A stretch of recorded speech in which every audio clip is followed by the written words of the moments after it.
The legend of King Arthur, one of the most iconic tales in Western history, has captured the imaginations of people for centuries. But behind the knights, the quests, and the magical sword lies a mystery.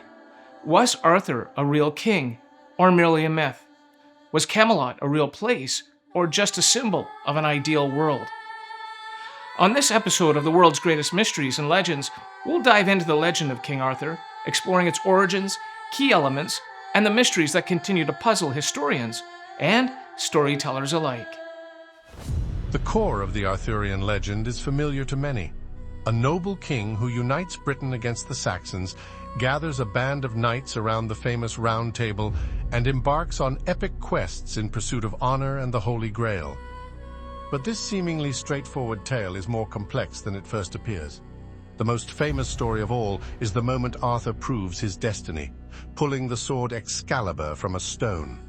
According to legend, only the true heir to the throne could achieve this feat, and young Arthur, raised as a simple knight's foster son, does so by accident. This moment not only marks the beginning of his reign, but also establishes him as a legendary divine leader.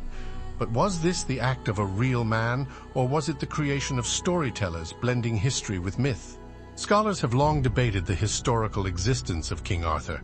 Some argue that Arthur may have been based on a real figure, a post-Roman warlord or a Celtic hero, who fought against invading forces in 5th or 6th century Britain.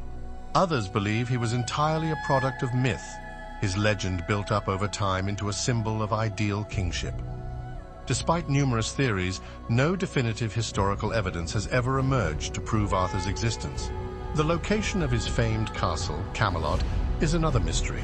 Various places have been suggested, from Tintagel in Cornwall, where Arthur is said to have been born, to Caerleon in Wales, and even Cadbury Castle in Somerset.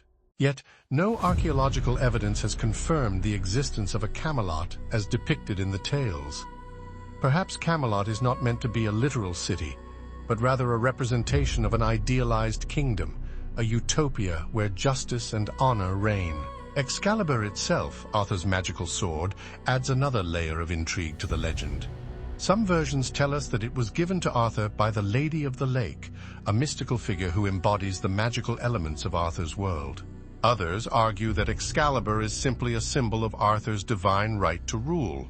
But regardless of the version, Excalibur's origin suggests something deeper, perhaps a metaphor for power, destiny, or even spiritual enlightenment. Then there's the Holy Grail, an object so sacred and powerful that it becomes the object of a legendary quest.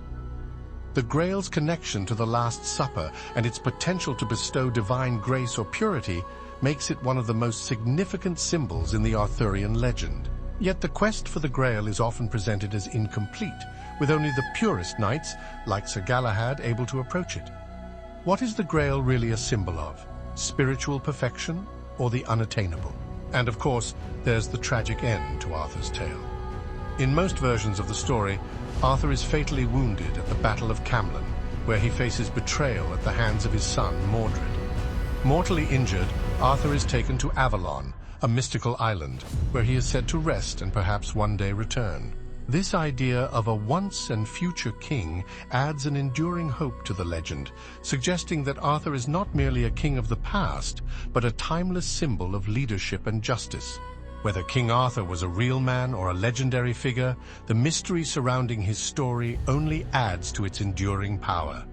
From the myth of Excalibur to the quest for the Holy Grail, the Arthurian legend speaks to timeless themes: leadership, loyalty, love, and betrayal. But it's the unanswered questions, the elusive Camelot, the search for the Grail, and the mystery of Arthur's return that keep us captivated. As we continue to explore these enduring legends, we're reminded that the line between myth and history is often blurred. In the end, it's not just the answers we seek, but the questions themselves that make King Arthur's story one of the most enduring and powerful in the world. Thank you for joining me. We'll see you next time on the World's Greatest Mysteries and Legends.